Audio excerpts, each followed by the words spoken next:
Today I'm going to show you how to print with multiple colors like this on a single color 3D printer. You'll notice the outer wall as it's printed, then an intersection which is called the infill. See it? It's little triangles.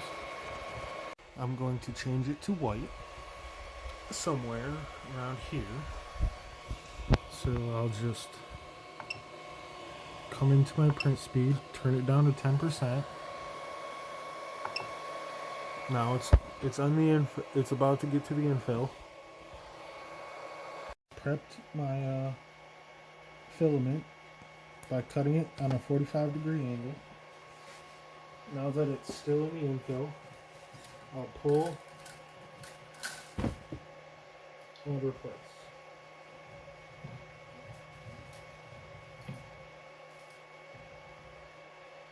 When you swap your colors inside your infill, it's not going to leave any blobs on the outer surface that you'll have to sand away. Remember to give a like and subscribe if you'd like to see more, and I will do a tutorial how to do these next.